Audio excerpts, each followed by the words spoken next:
Okay, this is gonna be kind of hard because y'all won't be able to see it, but I'm looking at my computer screen and I don't have like an image up to keep me distracted. If it's just a blank computer screen, it's like I fumble the bag and I can't really like talk properly because it's like nothing distracting me and it's like nothing keeping my brain. I have ADHD and autism, so it's nothing keeping my brain distracted.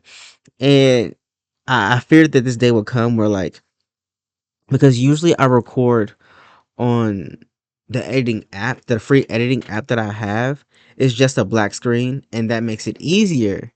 But I don't have a black screen. I have something on here. It's not like a cartoon image or anything, which I need to put on there would help. It would help. But yeah, sorry, this is a side note. It's just like I just want to look at the screen because it feels awkward and weird. But yeah, anyways, so as you can see by the title of this video, yes, Mama did just wake up 5 hours ago. Um,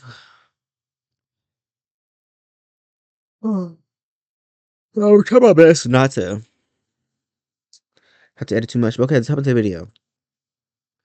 So, oh my god. Oh yeah. So Magic. And I've been seeing this a lot where like people I should have just I should have gotten to a meditative state 10 minutes before this. But I tried to call myself playing GTA just to get myself comfortable because y'all know I haven't recorded in a minute. And on my gaming channel, it's so sad. It's because I was going through a lot. And yeah, but we're back at it. We're gonna get games back up again, and we're gonna get this channel back up again. And yeah, sorry for the filler. It's just I'm working on stuff in the background, and yeah, so I'm excited for that. But yeah, it's confidential. I had to sign an NDA. So yeah. Anyways, so honestly, this should be just a vlog, a video vlog. No, we can't. It's too late for that.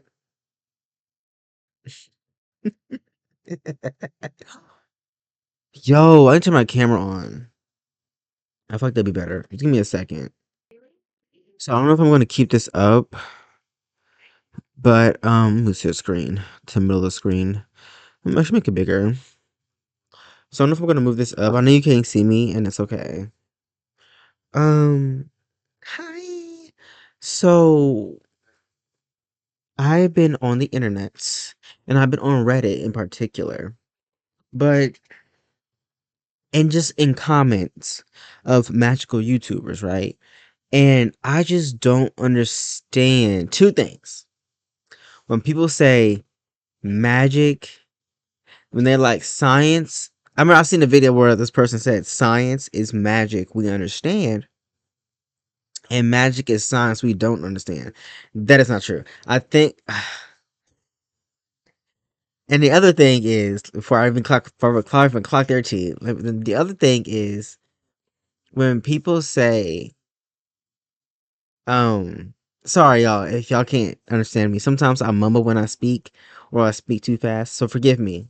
Sorry, that's what I had to say. Disclaimer. I was told I speak like a pirate. Exactly. Um, and when people say or just straight up say magic is something we don't understand or magic is some science we don't understand. And I hate it. It's one thing hearing that from just normies, right? Muggles. But hearing that from other magic users is weird. How you gonna call yourself a magician or a witch or a clergy or a druid or a wizard or a sorceress? Doesn't matter. How you gonna call yourself a mage if you don't believe in magic? That don't make sense.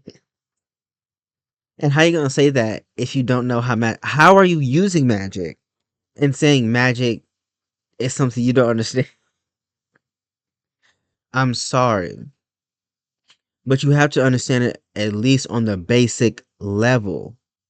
Right? Like, it'd be one thing if a person just did not ever see a car, never drive a car, never rode in a car, whatever, to say that. Like, if a person never rode a car, seen a car, experienced a car, then they can say it's something they don't understand.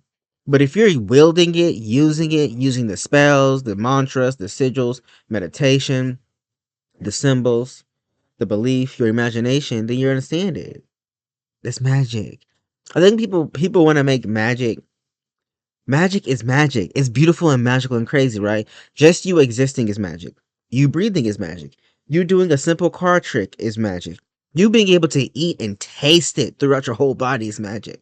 And then you also have that's you being you. That's you being magic. And then you have the other side of magic where it's conjuring energy to create a certain outcome, right? To make something tangible for you. And tangible just depends on your plane of existence, of course, right? But notice I didn't say real because that is subjective. Uh, but and real, quote unquote, really just applies to the physical universe because the higher you go up, the more dreamlike it becomes, right? Whereas this is more of a physical dream, more of a solid dream, a dense dream, right? A little less dreamlike, but it's still dreamlike. It's just dreamlike in a different way. But that's another video for another day. So, what I was saying is, I hate it because it's like, how are you going to say science is magic? We understand. And magic is science. Wait, magic is science. We don't understand. I think people want to make magic like this whole like, oh my god, it's just so beyond us. You know, you will never understand magic if you look at it through a scientific lens, right? If you look at magic as numbers and science, you would never understand the core of magic. However, there is because magic flows through every single thing, including science. So, to a degree, yes, you can use science to understand magic. However, you're only going to be scratching the surface because magic is far more deeper, internal than that. I think I made a video. I'm gonna have to put. I'm gonna have to put. I'm trying to fight. Everybody was trying to fight. Sorry, I'm watching Jake from the Cub Scouts play Dispatch. But anyways, everybody always choosing the fighting option. Like sometimes you need to fight. But anyways, sorry, side note. But yeah, so magic, it is, but it isn't this big old thing because you're magic. It's big and it's made and amazing, but it's not outside of your reach for you to understand it. The three key components. Is it three? Three key components to magic. The core of magic. First of all, the core of magic is imagination. That's how we all got here, right? Through the overactive imagination of a fucking child who had a dream of creating beings that experience stuff. But itself. So you have imagination, you have I almost said dream. You have imagination, you have symbol, symbol, and you have belief. Those are the core fundamentals of magic for any system. For any system of magic. And then, depending on the system, it might branch off and display those three forms of what magic is differently. Right? So you have like the Asians, the Africans, the Americans, the Europeans, they all express that core of magic differently. But I think we forgot what magic is because I think we forgot what we are, right? Because when we remember that we are magical every moment, every day, we remember that like in our bones, we remember that oh shit, ow, ow. We remember that magic is made up. Everything in this dream that you're dreaming right now, that I'm talking to you on, is made up, right? It doesn't make it any less or more real. That's the point about that's the whole big point about playing pretend. I'm talking about a lot of shit right now, and I'm trying to save some stuff for another video because I want to talk about how everything is pretend and made up. But this goes because everything is pretend and made up. Everything is literally, we're all playing pretend. There is no, and this is another video that I gotta make. There is no such thing as adults. We're all children. We're literally all fucking children. One, we're children pretending to not be children, walking around in suits, getting these jobs, and suffering. We're all acting like an adult. 99% of us don't even know how to adult properly. We're just trying to make it out in the world, right? And that's because adult is a costume. When you used to play make believe and play with your toys, what was one of the games you played? Pretend, right? And you used to play house. House was one of the biggest games, right? We're just playing house. And that's why a lot of us, and then we wear age as if it's our personality. Age is not a personality. Age is when you forget that you are timeless. Age only applies to cheese, trees, and wine, etc. Right? That stuff ages. The human doesn't age because we're a different technology. Anything we believe becomes true. That's why over generations we've been dying at the age of 80 because we forgot that, wait a minute, we are actually immortal and eternal. It's like I seen a video on TikTok talking this girl talking about pigeons, how pigeons don't know how to build their own nests because over generations they've been domesticated so much by humans. The only They only know how to walk on the streets among humans, and their nest is a few twigs and a penny. Look it up. It's a real thing. And I never knew that. I mean, I knew pigeons walked on the street, but I just thought they were just bold and they didn't care. But no, it's because they don't know no better. And imagine the humans over generations. We've been told we're weak. We're not strong. We can only do this. You can't do that. That's impossible. That's impossible. What do you think is going to happen over time? We forget how to fly, right? You domesticate a creature so much for generations, they forget how to be in their natural state. And magic is our natural state. I'm not saying everybody does magic, but magic is the root of everything, right? Even when we play with frequencies and we use light magic or sound codes or light codes, that's rooted in magic. Everything is rooted in magic. Your existence is rooted in magic, regardless, right? This computer is rooted in magic.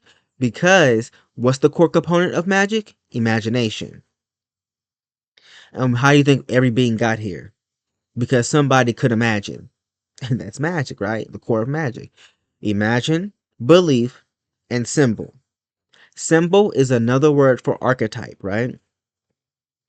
So, and this is why, like, I would say chaos magicians or chaos witches or chaos magic users, I would say they're really close to this understanding, but I noticed that a lot of them still kind of like intellectualize it. And yes, magic is part intellect, but it's majority part imagination and creativity, right? If y'all ever seen a show called Star versus the Forces of Evil, she is one of the most powerful magic users. Not because she studied her book, but because she made everything up. Uh, She made everything up. Ultimately, that's what everything is, just made up. Because we're all kids here. We're all kids. We're the little kids, and then we got the big kids. But it doesn't change. The kids, we're still kids, right? Right. So when it comes to magic, like I said, imagination, being able to conceive and perceive, and keep in mind, imagination isn't the mind; it's a state of being. You have to become it for it to fully work. And now, don't get me wrong. Even if you can't fully imagine, um, even if you can't fully visualize, because those are two separate things. I need y'all to keep that in mind. Imagination and visualization are two separate things. But even if you don't have like full on belief or understanding of what symbol is, you or archetype is, you can still do magic. However, your spells will not be potent or powerful like you want them to be. Because to understand magic, first you have to understand your nature, yourself. Because even though we're all magical, we all have a different system of doing things. We all have a different nature. Some people are more light coded. Some people are more dark coded. Some people are more chaos coded. Some people are all the above coded. Some people are more strange. Some people are more naturalist. I said that's so strange. Some people are more like elemental. Some are more fairy like. Some are more clergy like. Some are more blood magic, etc. Right? And some might work with deities or entities more, right? Or you might be a mixed bag. First off, you have to know your nature. And that's something I had to learn on this magic journey too, was that I am heavily underworld coded, right? Um dark ass room. uh, I am heavily underworld coded. And they came to me in a dream that I was told that I'm of the underworld because and this is no shade, no attack on anybody, but love and light and being of the light was just not me. I couldn't even do magic effectively or consistently trying to have that idea. Oh, love and light, harm nine, the Wiccans read. That's not me. If that's you, if that applies to you and you're those type of magic users, more power to you. You know, don't try to be something you're not. Otherwise, your magic is not going to be as strong or as potent. But it'll still be magic. You'll still be able to cast spells because magic is fluid, no matter what. Right? You don't have to fully understand magic to cast spells because magic is fluid. It can be forgiving and unforgiving at the exact same time. And that's why I say intellect comes in because you still have to have wisdom and understanding of how the fucking system works. But not to the extent like a scientist necessarily, right? Because once you understand that magic is imagination, symbol, and belief, you're good. Let me see if I can find the meaning of symbol. Okay, so I found it. I'm recording. Okay. So, symbol, a mark or character. Actually, Symbol. oh, I thought I was going to read it. A mark. Wait, can y'all see that? No. Can y'all? No. So, what are you doing? Oh.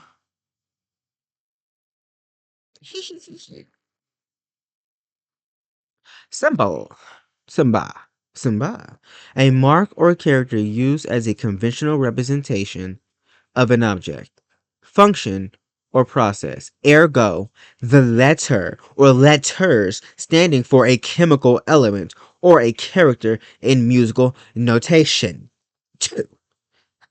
A thing that represents or stands for something else.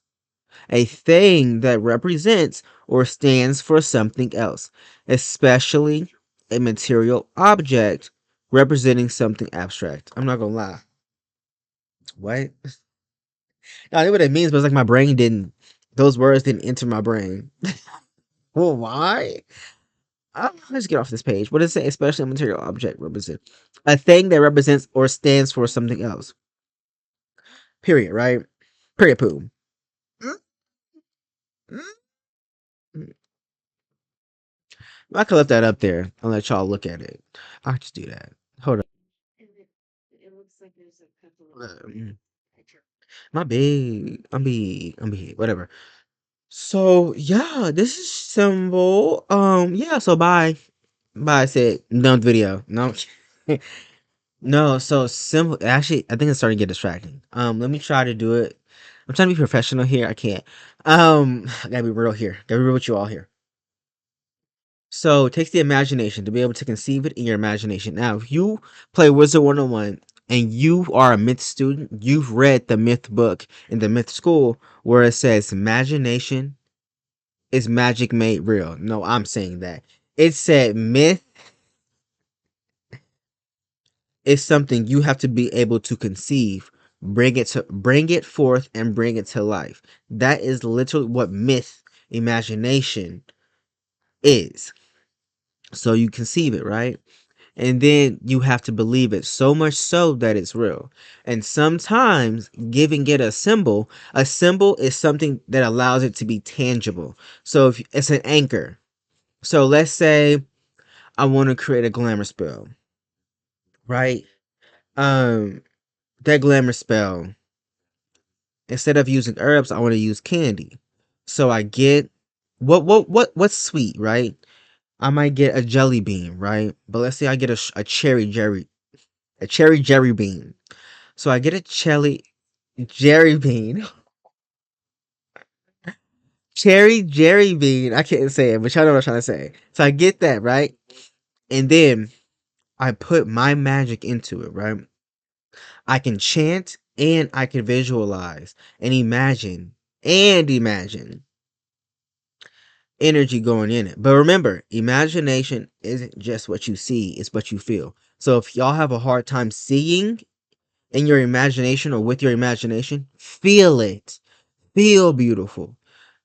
Hug it. Feel that warmth, that love that you're being seen, right? The jelly bean is the symbol of my sweetness, glamour, magic, so I can feel beautiful, right? My imagination is what allows me to be able to feel and see what I want the outcome to be. And my belief is like the bridge in between the symbol and the imagination that funnels it through. So the imagination is funneled through the belief, which is anchored by the symbol. And like I said, the symbol doesn't make it physical, it make it tangible. Because some things we wish for, like love, isn't really physical. It can show up in a physical form, but it doesn't have to be physical. It can be the love of nostalgia or self-love, the love that you was missing, right? Or like, let's say having dreams, right? You want to have better dreams or lucid dream, right? Right. So it's just making your outcome of what you desire tangible for what you want to happen, right? Yippee! Um, sorry y'all. This is awkward for me. I haven't recorded in a minute. And it's like I have like other stuff that I want to do after this. So I'm kind of on a time crunch too. Because by 10 o'clock, well by 9 o'clock really. Um the stuff that I want to do, I had to stop. So like I want to meditate after this. Get into a meditative state. And sorry, this is personal business, sorry. But in this house it gets chaotic real soon. So real fast. And all every day. So I have to like hurry up. Especially during the summertime. My nephew's here. Anyways, so yeah, we have to understand that that's why in the Polar Express, um the main character's parents couldn't see magic or hear the Christmas bells. Is because you are the strongest magical tool possible. What you believe, what you can or can't conceive will be your symbol, will be your archetype, will be your truth, your tangible truth. Because remember, the symbol is what grounds it and make it tangible. If you can't conceive it in your imagination as your imagination, and you can't then you can't believe in it, which gives it heart. Belief equals heart. If you can't give it emotion, if you can't give it love, believe, then you can't give it symbol. You can't make it physical. Does that make sense? So, people who don't believe in magic, they're 100% true because magic isn't real. Nothing's real. But that's why it's real. Because if you don't believe it's real, it's not real. Even if you're lying to yourself, even if you're in psychosis, right? If you believe it's real, then it's real. Magic shows itself to whoever. It doesn't discriminate because magic is elusive as it is direct. You know what I mean? Like I could do a spell with somebody and they let's say I just got my regular normie friend, right? My muggle friend. And we do some magic and it works. They can still be in a state of disbelief and be like, no, this is not real. This is not real. This is not real. It's not real. And completely block them off from any magical experiences because they're vibrating that frequency of, I don't like magic. I don't want magic. I don't want to experience it. I hate it. And if you put enough belief and intention into that, the more real it becomes, right? So that's the nuance in it. Like there are levels to the belief. Like if you don't believe it, but you still know it's out there, then it can still show up in your life. Versus somebody who absolutely, I mean, so hardly believe that no, it's stupid, it's not real, it doesn't exist, just an illusion, not real, then it'll be that. Because you're just as valid as the magic, right? Magic plays pretend, you can play pretend, right? And another thing is people forget that magic, you don't have to have like a spell to cast a spell. Like you don't have to have a ritual or like a setup. You don't have to contact these deities every single time or at all for that matter. Because I'm gonna get into the magic systems in a minute. So hold on. I want y'all to understand, and I think chaos magic users also forget this too. You can literally channel chaos through your body and send it through the air. Channel your outcome, your imagination. What do you want to happen? I just want to get a laptop. Send it out through the air. That chaos magic, send it out through the air, or imagination magic, or just pure magic, whatever you're channeling, send it out through the air and let it come. You know what I mean? I've done that before, where I've wielded chaos, I channeled it, and I felt it. And it's you got it when you can feel that energy become still. When you channel that energy into a focalized point and it becomes still, like no matter what you do, it's like it feels like it's not moving, you're done. Where I fucked up is I shot it off in my room. Literally 2 seconds after, every dog in the house started barking. People started slamming doors, and there was fucking yelling. Crazy. I would never do that again. And I said, because y'all, I thought I was sending it out to space, but I think I like fucked up because I don't know. I have to go back in my memory to see what I did wrong. But I think that when I shot it, I kind of lost some traction, meaning I stopped focusing on like what I want when I send it out. When I shot it in the air, I don't know if I got distracted or I forgot what I wanted it to do. No, I think it was a little bit of both because when I did it, I was just doing it. If I'm being honest, I was just doing it, just seeing like how can I do this, and that's what it was. I didn't know how because I got it. I got what I wanted. I was like, my intentions were to just channel chaos. So I did that. And then I didn't know what to do with it. And I think when I shot it off, because I can feel it, when I shot it off, it felt like I didn't have any control of where it was going.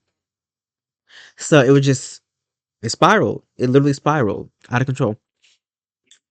In my room, crazy work, right? But let's look up.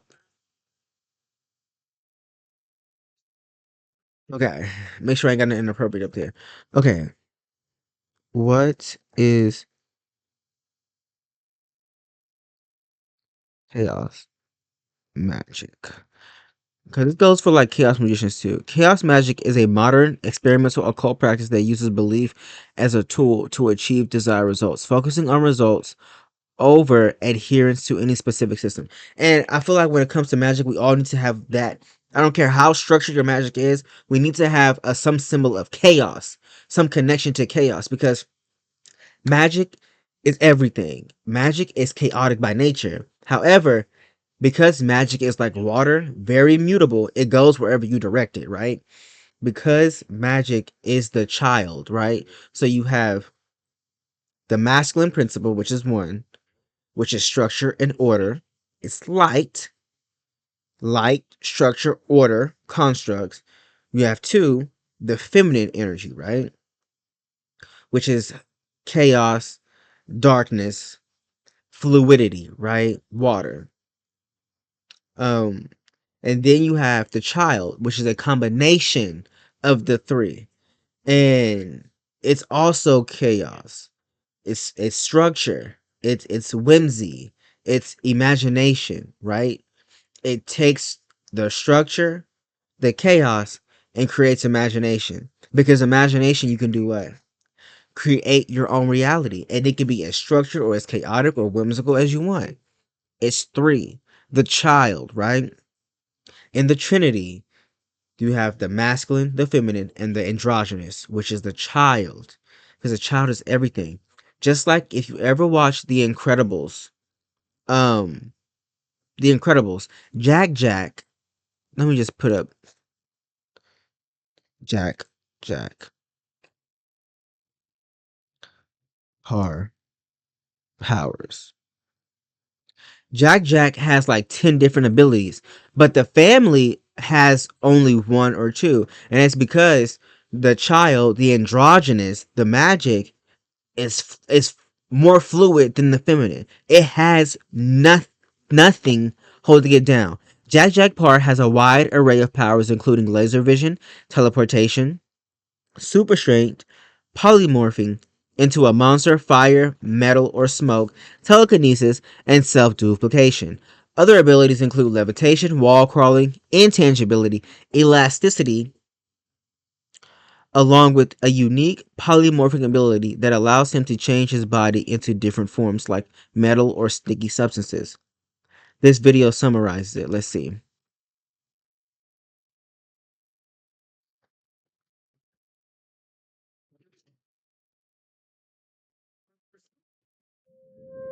Remember him?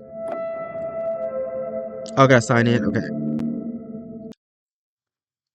Edna's home, we see him acting a lot like Edna through the way he walked and talked and held that little lollipop.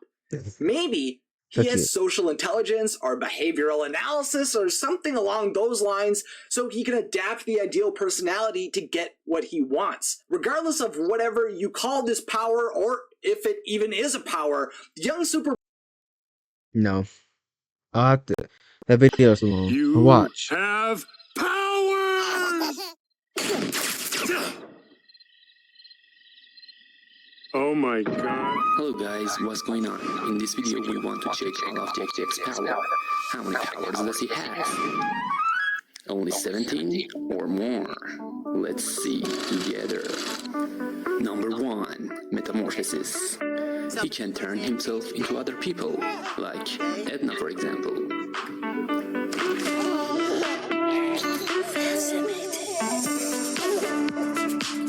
Number 2. A sneeze-induced flight. When he sneezes, he can fly into the air. Number 3. Floating. We all know that Jack can float in the air. We saw that in Jack's attack too. Number 4. Multiplication. He can make so many clones of himself. Look how cute they are. I gotta get cooking! Poor raccoon. This fight What's scene was your insane. food? One of them is so happy. Number So 5. cute. Demon transformation. He can turn into a wicked demon. By the way, he destroyed the first villain of the movie. Number 6. Fire. He can set himself on fire.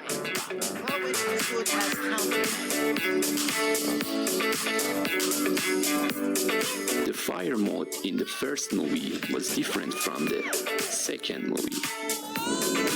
The second movie is cooler in my opinion. Number 7. Laser eyes. So you can shoot laser from his eyes. So cool, huh? The laser was also different in the second movie from before. Number 8. Sorry for her. Dimension hopping. He can hop between dimensions as easy as pie. Hey, that's enough. It's too much going on. But hold on.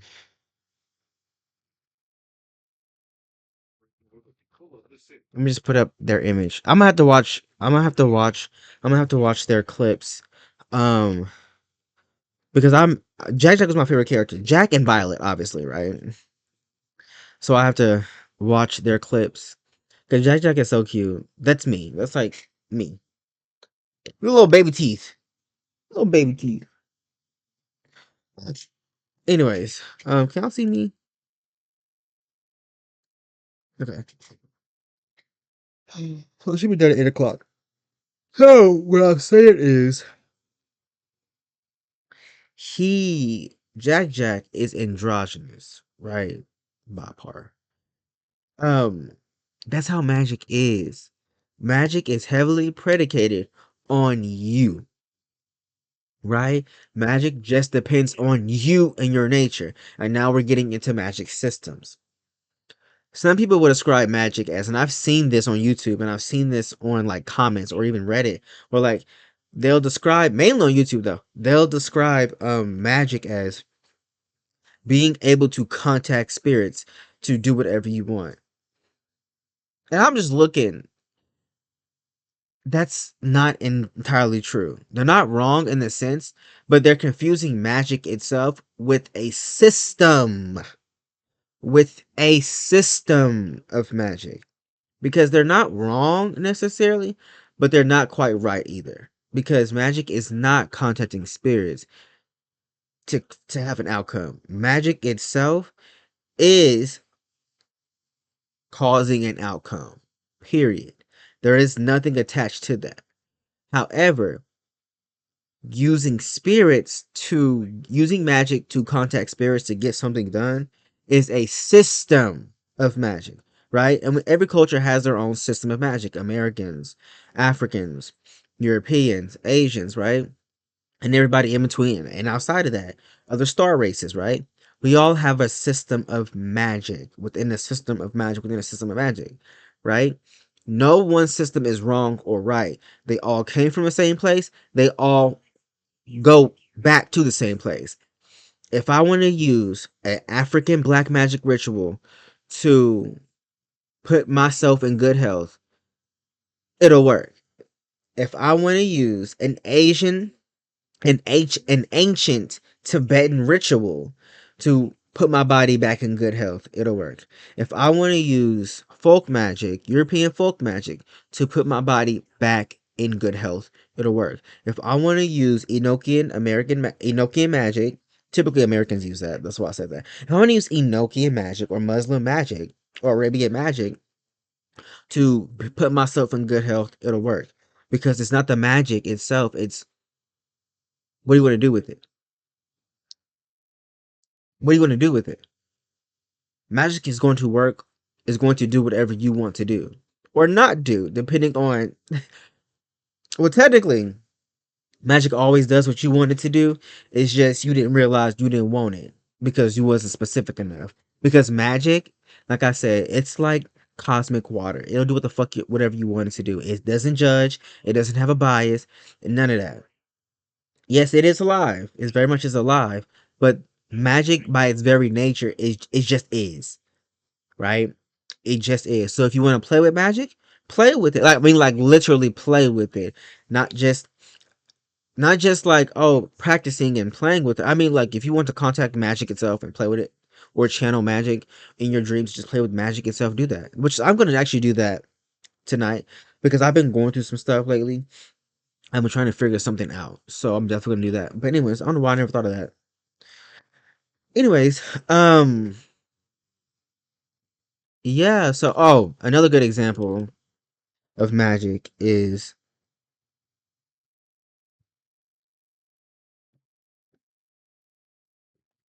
Wizards Beyond Waverly Place, which is a good show by the way, and Wizards of Waverly Place. You can tell they got really comfortable in season 2. And season 2, it seemed like everybody lost weight. I'm jealous because I need to start my little journey. Which episode is this? Hold up. Who is this? Daddy. Oh, he built. You can see Greg sulking, jealous. What was his name in the show? Eddie. That's not his name, but this man was oof, oof. He could chop me up. Anyways, yeah. In this show, Wizards of Waverly Place and Wizards Beyond Waverly Place, when they use magic, it's very, very whimsical, right? They're wizards. Whereas Harry Potter is the more serious form of magic. Well, I got my own little thing about Harry Potter because they're using battle magic to fight. I get that. Totally do that. But I think Wizards for when I used to watch Harry Potter, this is a side note. When I used to watch Harry Potter, and I still watch it, I'm on the last movie. Then I'm gonna rewatch the series again. But I'm like, y'all using killing curses, great. Y'all using, battle magic, great. But how come you really don't see like them doing anything whimsical? Like you're wizards, right? So I just seen a clip on TikTok because I was watching some edits of Fantastical Beasts where I can't remember her name, but it was one of the characters. They were in this classroom and the teacher was having them transform something. And the main character, the Hufflepuff guy, I can't think of his name. In Fantastical Beasts, the ginger boy, in this scene, he was in Hogwarts and he was in class and he turned something into like he turned like a desk into like a dragon, like a bookshelf dragon. I can't remember. But he turned something physical into something whimsical. That's the point. Am I still can you still hear me? Hello, hello? Okay. Sometimes the audio be acting crazy. So I said that hello. So okay.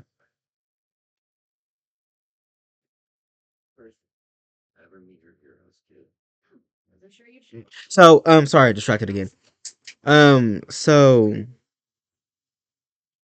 I don't understand why they don't use magic and potions to do whimsical stuff. Like they can use a spell to turn somebody into like a tree and then blast them, or turn somebody into like, or make or turn somebody into a frog, or turn somebody bowel movement against them, like make them piss themselves, make them shit themselves, or like turn their hair upside down because that shit distracts them, and you can do other combos. I'm like, you're a wizard. Why are you just doing blast magic instead of just blasting them? Turn them naked, embarrass them, and then blast them. I don't know. Maybe it's just me in my combo. I just feel like I wouldn't just be blasting people. I would also be doing creative stuff with my magic, like causing a little tornado around them or causing a ring of fire, mixing that with whatever, and causing a big explosion, or throwing fireworks, using my magic to throw fireworks at them and follow that up with another combo. Does that make sense? I don't know. Just saying. But I love Wizards of Waverly Place and Wizards Beyond Waverly Place because it shows that magic can be whimsical. Magic can be made up. And going back into chaos magic, it what do you want to do with it? Like, have fun. Magic is belief, imagination, and symbol. If you believe, and this goes back to a dream that I had watching a YouTuber who talked about building your etheric body, right? But whatever you can conceive, going back to the myth school and their teachings, whatever you can conceive, you can bring it forth, bring it to life. The only thing is, it depends not only just on your imagination, your symbol, and your belief, but it depends heavily also on your energy capacity. That's another crucial component. If you just have weak energy, then you can only do weak magic. People say you can't turn water into wine. Yes, you can. You can do that. However, you need a lot of magic energy, a lot of it, a lot of remembering your nature and who you are, and what you can do. And it helps when you work with your ancestors as well, or spirit guides, or deities, whatever. But if someone who, and that's another thing too, I gotta say this: everybody does magic, but not everybody is magical. Here's what I mean. Going back into I'm referencing a lot of shit. If you ever watch, not She-Ra, love that show. She-Ra, Princess of Power, great. Watch on Netflix. But He-Man, the updated version, He-Man, the Rules of the Universe, the most recent version, what is it? 2024? I mean, what is it? 2020 version? 20. Oh my god.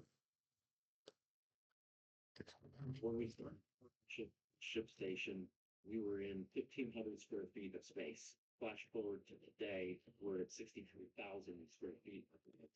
Ship station has allowed us to handle the scaling. Is it the? No, that's not it. Sorry. If you watch He-Man, the most recent version of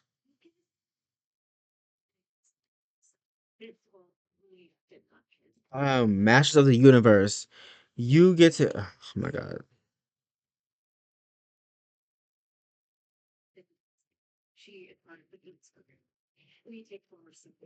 Sorry for my typing. Not the best typer. Um, Yeah, on Netflix, Master of the Universe.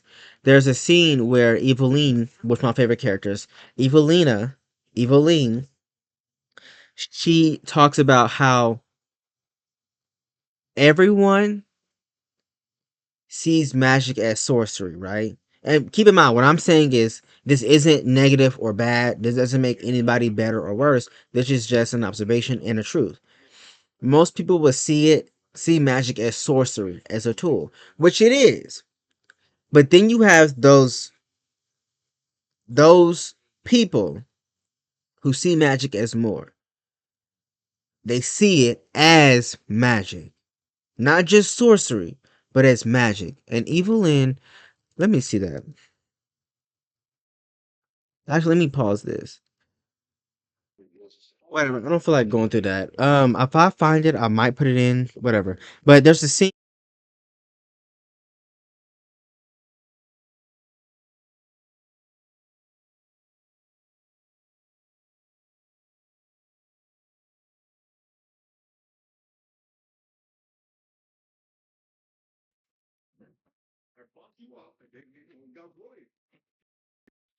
Hello. Hello. Hello. Hello. Okay.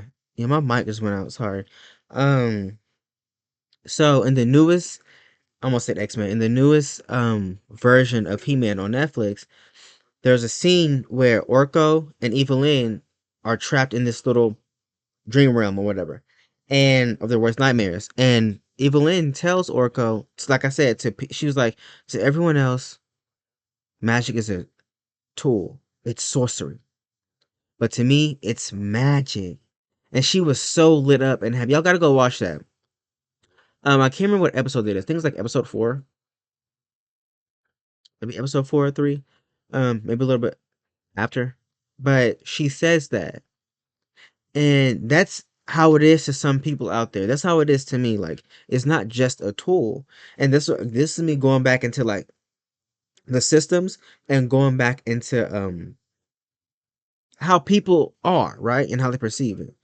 To a lot of people, magic, and like when you see magic in other magical TV shows or animes, most people are just casually using magic, right?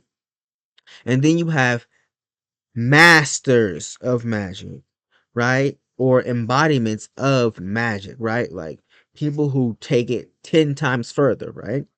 And keep in mind, this doesn't make anybody better or worse. This is just what it is. And a lot of people just see it as like a tool um to use, and that's fine. But I think when they do that, they forget, like, for one, okay, and then also this one I'm about to say, and not everybody is like meant for magic. Some people aren't just meant for magic in general because they're meant to do other stuff. But I'm talking about the people that do magic. Some people just aren't wanting to do all that with magic. If you watch the movie Doctor Strange, there's a scene. Oh, actually, I think I can find that. Hello?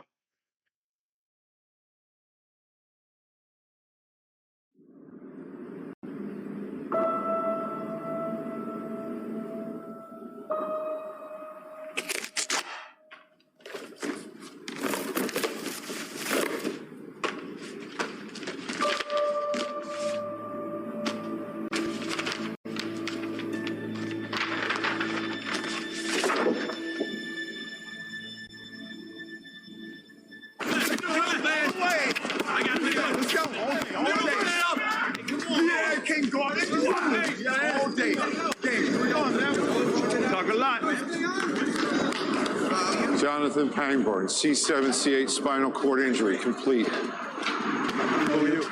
I'm Stephen Strange, a neurosurgeon. Was a neurosurgeon. Actually, you know what, man? I do know you. I came to your office once. You refused to see me. I never got past your assistant. You were untreatable. No glory for you in that, right? You came back from a place there's no way back from. I'm trying to find my own way back. Hey, Pangborn, are you in or you out?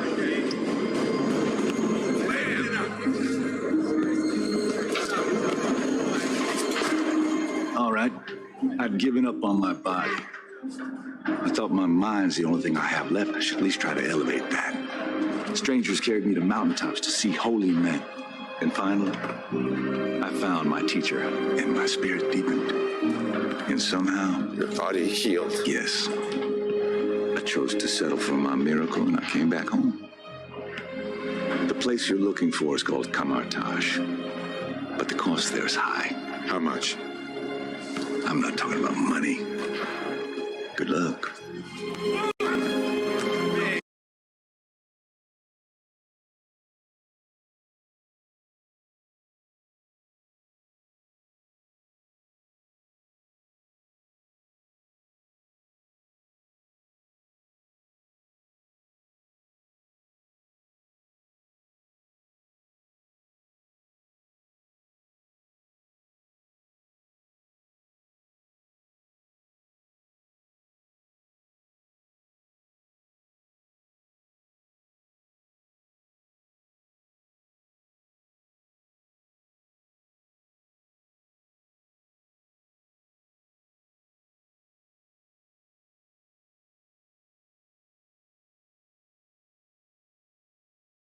Olive Garden's never-ending pasta bowl is back. So first round, get a favorite. The ancient one? What's his real name? Right. Forget everything I think.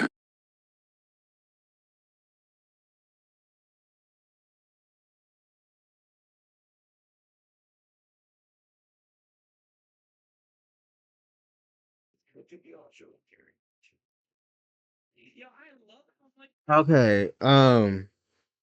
Yeah.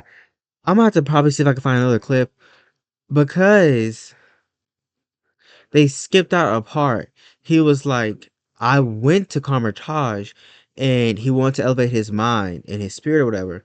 And he was like, towards the end of the conversation, he was like, there was deeper magics to learn, but I didn't have the ability, I didn't have the capacity to hold it. He says something similar to that, very similar.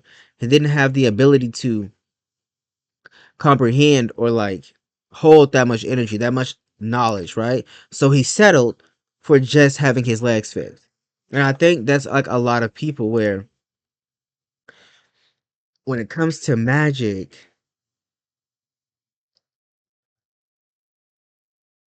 some people just don't become the sorcerer supreme. If everybody was meant to be the sorcerer supreme, there would be more than one, more than four, because I think there's four in the movie. There'll be more than four sorcerer supremes. In the book, in the comic books, there's only one sorcerer supreme. But in the movie, there's four. If I'm not mistaken. No, yeah. Um, but regardless, if everyone was meant to be it, most of the world would be the sorcerer supreme, right? Everybody would be a master if everybody was meant to be a master of magic. But they're not. Because everybody's nature is different, everybody's purpose is different, everybody's understanding and perception is different. And when it comes to that, it's not equal in the sense like we're keeping it specifically with magic. It's not equal. Some people are just naturally more like even if the Sorcerer Supreme, Stephen Strange, has how should I put it?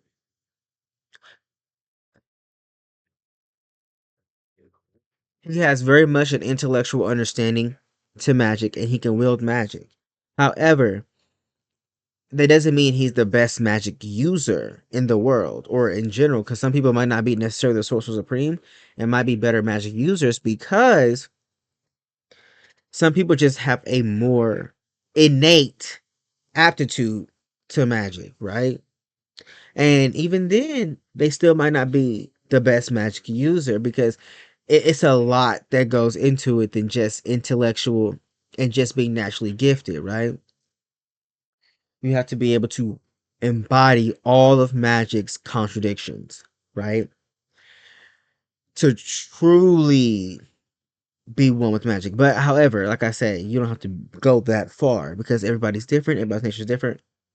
Not everybody is a sorcerer supreme. So what I'm saying is, not everybody's the family wizard if you watch Wizard of Replays. Wizards of Waverly Place. Not everybody can be the family wizard. And that's crazy. That whole contest in that show is fucking stupid. I'll keep my powers. I don't care. If I gotta kill. Anyways, sorry. Side note. I'm about to get off because it's probably an hour. And I kind of want to eat something. Even though I'm not supposed to be eating something. I might eat some candy. But anyways, yeah. Going back into my dream that I was talking about. I almost forgot. So I was watching this guy talking about going to the astral plane, right? And strengthening your astral body. Now, this is what I didn't know until a while after following them, is that they heavily follow the Egyptian and Taoist life path, right? Like they're like when they talk about the magic or spirituality or anything, it's heavily coded in Taoism and Egyptian.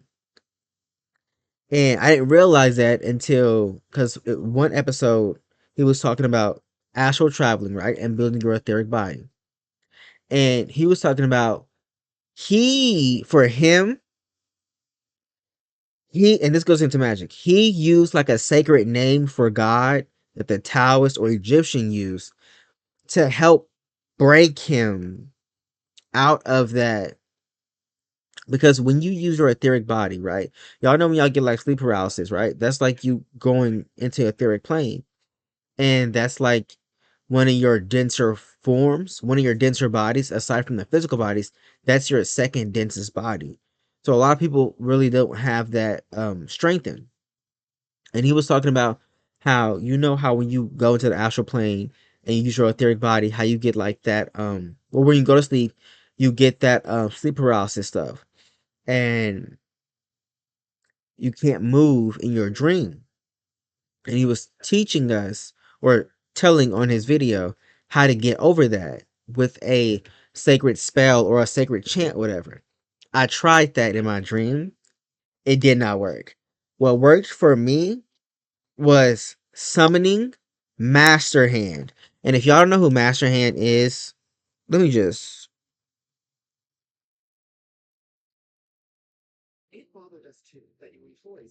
What? Oh my god, Master Hand. This is Master Hand. So in my dream, instead of chanting that sacred chant to help break me from that sleep paralysis that he talked about when building your etheric body, I summoned Master Hand to pull me up, and then I shouted Phoenix. And if you don't know what that reference is, it's a reference to Jean Grey from the X-Men, my number one favorite X-Men of all time. And she shouts in the comics and in the TV shows, she'll shout Phoenix because the cosmic Phoenix Force entity is bonded with her. And that's essentially like, how from, oh my God. Oh my God.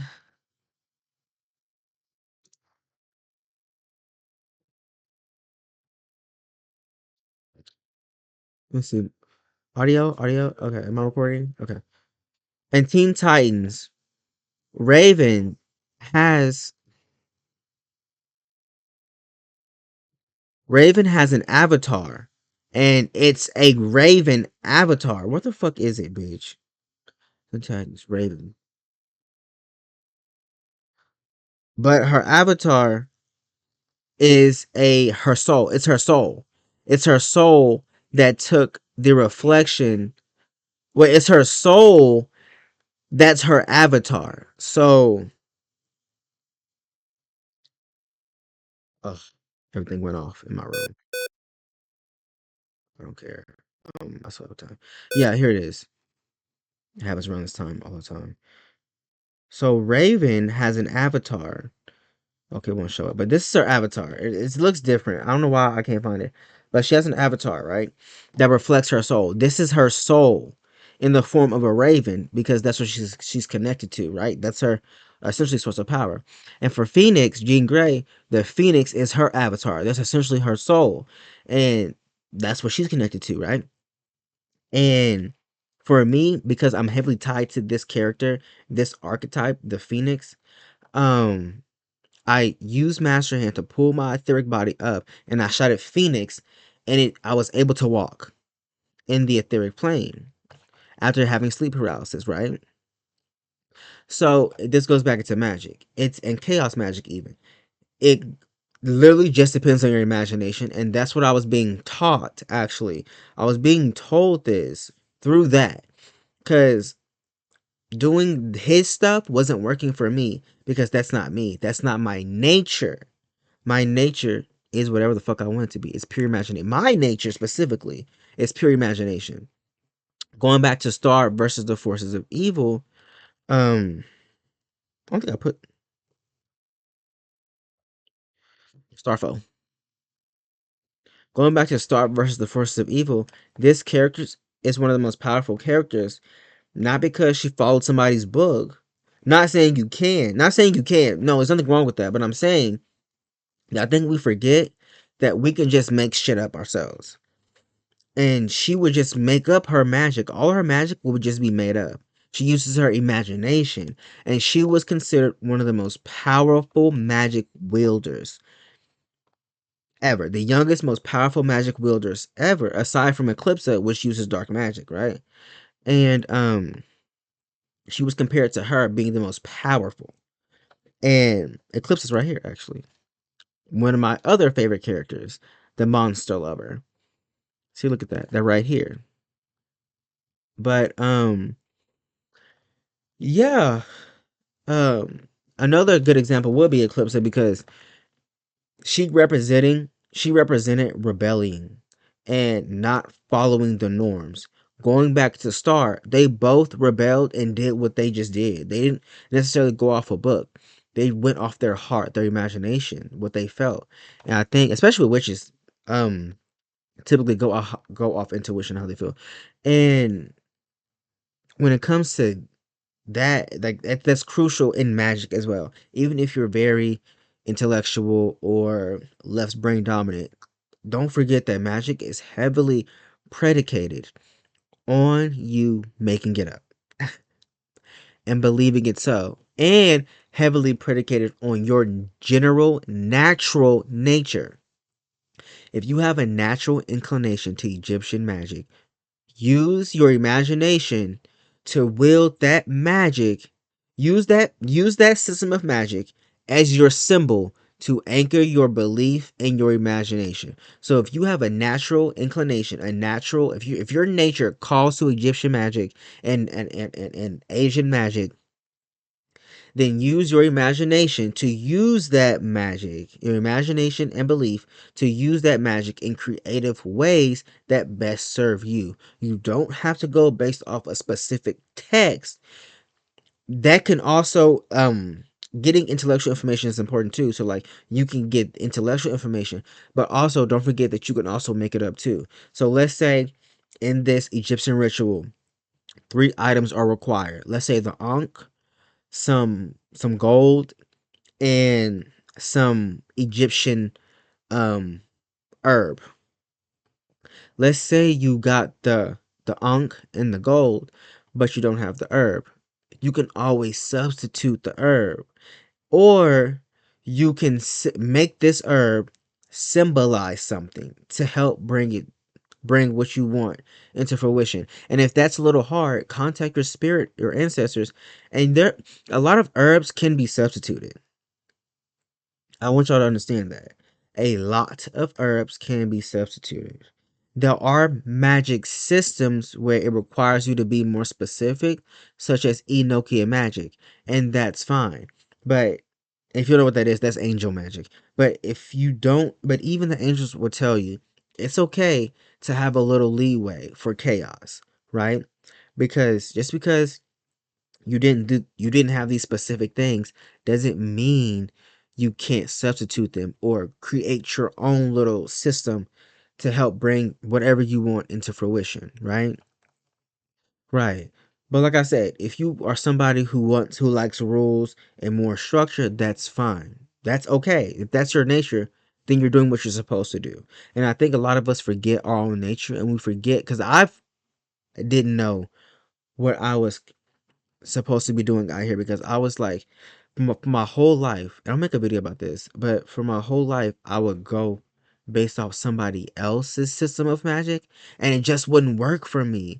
And I would get discouraged, and I just stopped doing magic for years before I got back into it and realized, like, you have to do magic based off your nature. Based off your nature. And then start branching out. I don't I love learning about other systems of magic, but I really don't care about delving too deep into certain systems. Like, I'm never gonna really do Enochian magic. However, it's just something fun to learn, like a little hobby. I don't give a crap about Enochian magic at all, but it's just something fun to learn because that's not my nature. My nature is chaos, right? So I go based off that, and then if I want to add some Enochian magic of what I do know, and if I want to add some demonic magic, if I want to add some shamanism into my practice as well, that's fine. But my core, my nature is chaos. So everything I do will stem from that. And then if I want to collect other systems invited into my chaos to build a ritual or a spell, um for a certain outcome, then I'll do that. So yeah, I think that's it. I gotta pee. I gotta press the power back on because I think the power is off in the whole house.